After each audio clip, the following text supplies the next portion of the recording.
अब मैंने आपसे वादा किया था कि मैं आपको इजराइल पैलेस्टीन की कहानी सुनाऊंगा। बड़ी कहानी है सर, वैसे तो उसे 5 मिनट में निपटाया जा सकता है, पर आपको समझ में नहीं आएगी। इजराइल पैलेस्टीन की जो कहानी है, ये जो प्रॉब्लम है इजराइल पैलेस्टीन, जैसे बहुत सारे लोग कहते हैं फर्स्ट वर्ल्ड वॉर से प्रॉब्लम शुरू हुई। नो सर, नो सर, ये प्रॉब्लम फर्स्ट वर्ल्ड वॉर से नहीं शुरू हुई। हाँ, फर्स्ट वर्ल्ड वॉर से इस प्रॉब्लम को बड़ा प्रमोशन मिला। 4 चीजें जुड़ी हैं इजराइल के पैदा होने में। पहली चीज सिल्क रूट, दूसरी चीज स्विस कैनाल, तीसरी चीज ऑयल, चौथी चीज बड़ी इंपॉर्टेंट सर, इजराइल के पैदा होने में इन 4 चीजों का रोल है सर। चौथी चीज शायद आपने गौर नहीं किया होगा, जिसने इजराइल के बर्थ में बहुत बड़ा रोल प्ले किया,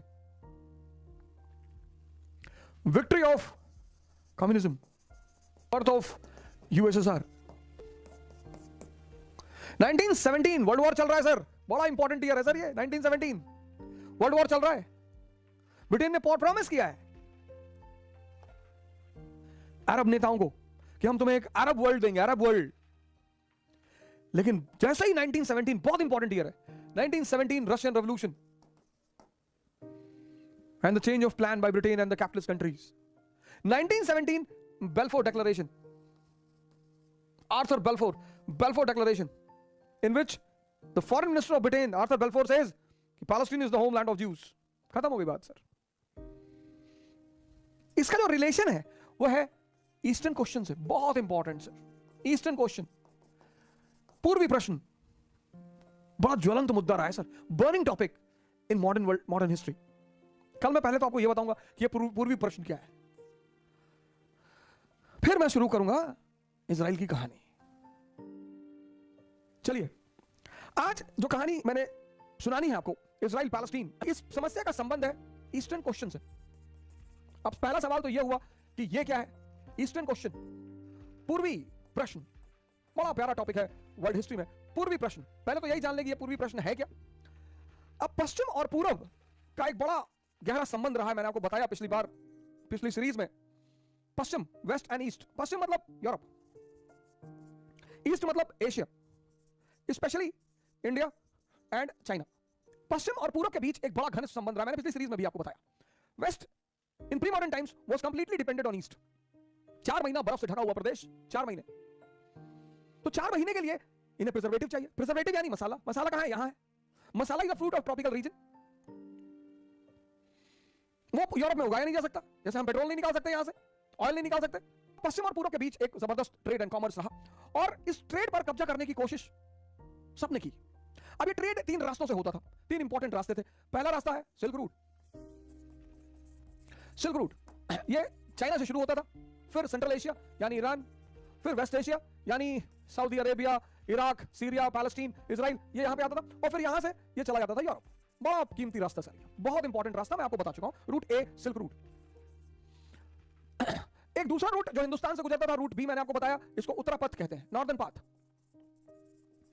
यह रास्ता तक्षशिला से चलता था, तक्षशिला से, आज अफगानिस्तान पाकिस्तान के बॉर्डर पे है तक्षशिला, ताम्रलिप्ति तक चलता था सर। ताम्रलिप्ति आज बांग्लादेश में है। अब इस बीच में पंजाब, यूपी, बिहार, बंगाल, ये पूरा रास्ता नॉर्दर्न पाथ है। आज इसको NH1, NH2 कहते हैं सर। फिर एक तीसरा रास्ता था जिसे हम रूट सी कहते हैं, सदर्न पाथ, दक्षिण पथ।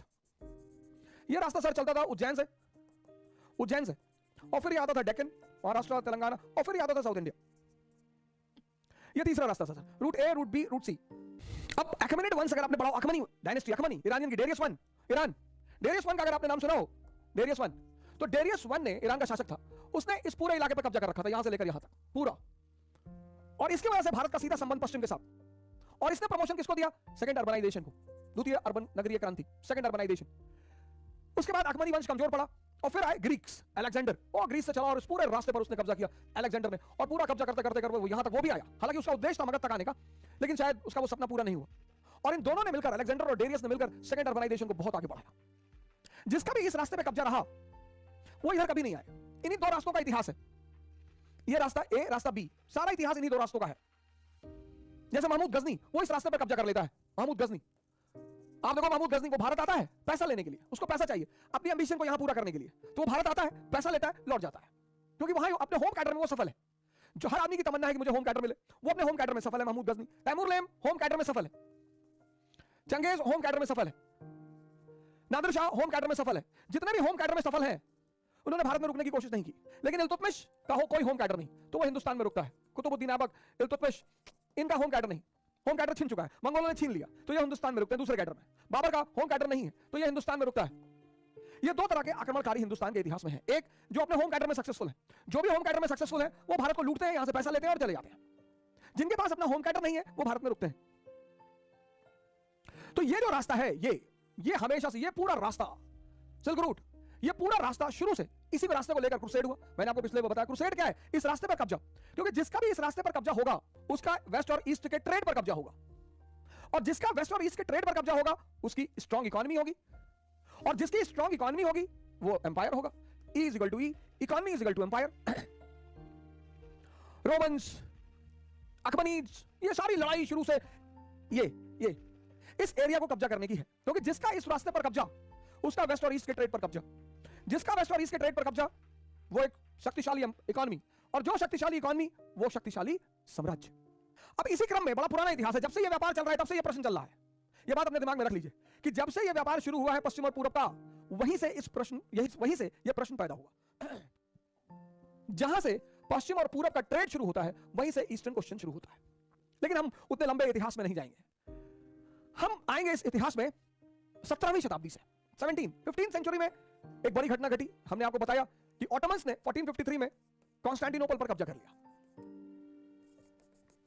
कॉन्स्टेंटिनोपल, जिसको आज हम इस्तांबुल कहते हैं, उस पर कब्जा कर लिया और सिल्क रूट ऑटोमन्स के कब्जे में आ गया। ऑटोमन एम्पायर पैदा हो गया।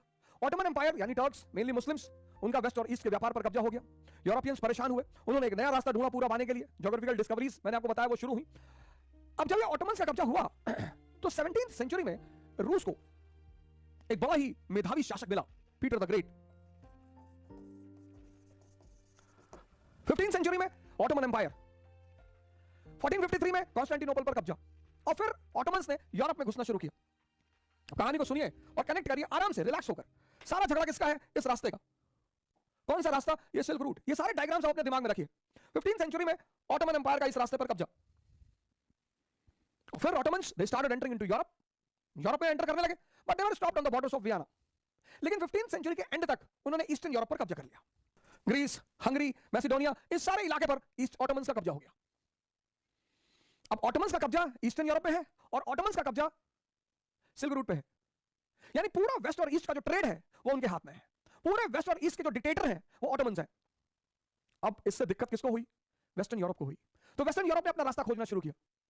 Geographical discoveries, Vasco D gamma, Columbus etcetera etcetera. इससे दिक्कत किसको हुई? रशिया को हुई। और यहां पर एक शासक पैदा हुआ, पीटर द ग्रेट। अभी जो ऑटोमन्स ने कब्जा किया ईस्टर्न यूरोप पर, West Asia Muslim dominated area, eastern Europe Christian dominated area. अब ऑटोमन्स ने कभी भी ईस्टर्न यूरोप को ईस्टर्न यूरोप के लोगों को समानता का अधिकार नहीं दिया। तो ये जो ईस्टर्न यूरोप कब्जे में था ओटोमन तुर्कों के कब्जे में, तो इन ओटोमन्स ने ईस्टर्न यूरोप के ईसाइयों को कभी बराबरी का दर्जा नहीं दिया।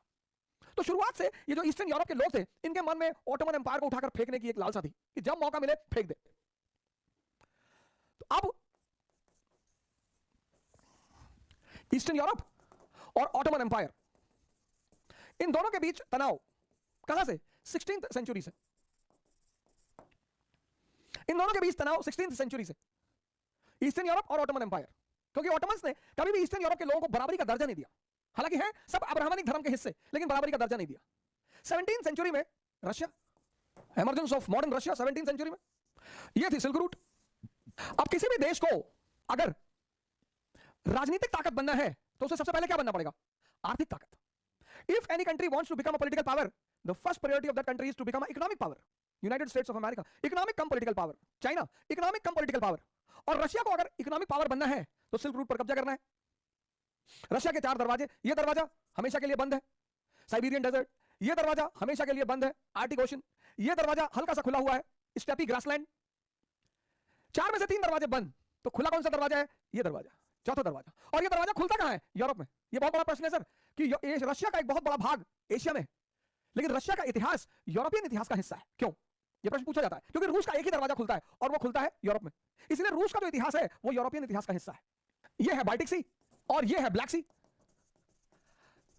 16th सेंचुरी में तनाव किसके किसके बीच? ईस्टर्न यूरोप और ऑटोमन एम्पायर के बीच। 17th सेंचुरी में रूस को एक बड़ा ही महान शासक मिला, पीटर द ग्रेट। आज यूक्रेन और रूस के बीच तनाव चल रहा है सर, उसकी वजह जान लीजिए क्या है। 17वीं सेंचुरी में रूस को एक बड़ा महान शासक मिला, पीटर द ग्रेट, और उसने एक पॉलिसी बनाई, बड़ी प्यारी policy, warm water policy. Warm water policy, और यह रूस की विदेश नीति का अहम हिस्सा है, वार्म वाटर। और इस वार्म वाटर पॉलिसी का ऑब्जेक्टिव था बाल्टिक सी और ब्लैक सी पर कब्जा। क्रीमिया छोड़ने को तैयार नहीं है रूस, क्योंकि क्रीमिया क्या है, ऑइसोफेगस है। किसका? रूस का। रूस को G8 से निकाल दिया, वो तैयार है, लेकिन क्रीमिया छोड़ने को तैयार नहीं है, क्योंकि क्रीमिया क्या है, रूस का ऑइसोफेगस है, फूड पाइप।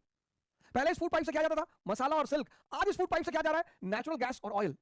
बाल्टिक सी रूस का दरवाजा है, कहां खुलेगा, यूरोप में। ये यूरोप में खुलने का दरवाजा है। और ब्लैक सी कहां खुलेगा, सिल्क रूट पर। ये दो दरवाजे हैं, बाल्टिक सी और ब्लैक सी।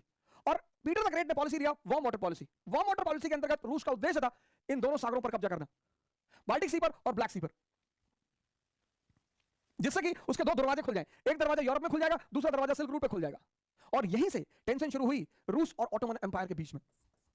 ये क्या रीजन था, warm water policy. Ottoman Empire और ईस्टर्न यूरोप के बीच टेंशन चल रही है 16वीं सेंचुरी से। 17वीं सेंचुरी से एक नई टेंशन शुरू हो गई रूस और ऑटोमन एम्पायर के बीच। अब जब इन दोनों के बीच टेंशन शुरू हुआ तो रशिया ने इनको बैक कर दिया। रशिया ने इनको बैक कर दिया दो ग्राउंड पे। पहले ग्राउंड रिलीजन, कि हम एक ही रिलीजन के लोग हैं। कौन से religion, Greek Roman, Greek church. दो चर्च है ना, एक रोमन है, रोमन कैथोलिक, एक ग्रीक चर्च।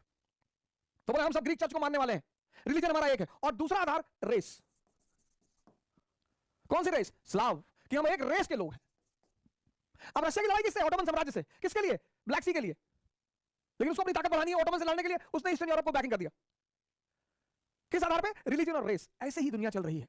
यहां जो समझदार लोग हैं वो गैर समझदारों को लड़ा रहे हैं, मजा ले रहे हैं। जितने भी धार्मिक लीडर इस कंट्री में देखिए, सब बड़ी बड़ी गाड़ियों से चल रहे हैं, और कोई गांधी की तरह नंगा थोड़ी है। रूस को अपनी ताकत बढ़ानी थी, ऑटोमन साम्राज्य से लड़ना था, उसने अपना एक साथी पैदा कर लिया।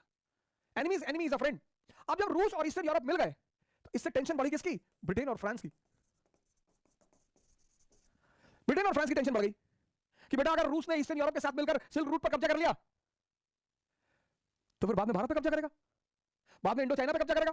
तो जैसे ही रूस ने ईस्टर्न यूरोप को साथ दिया, वैसे ही ब्रिटेन और फ्रांस ऑटोमन एम्पायर के साथ आ गए। And this involvement of all the powers on the issue of eastern Europe was called as eastern question. यही है पूर्वी प्रश्न।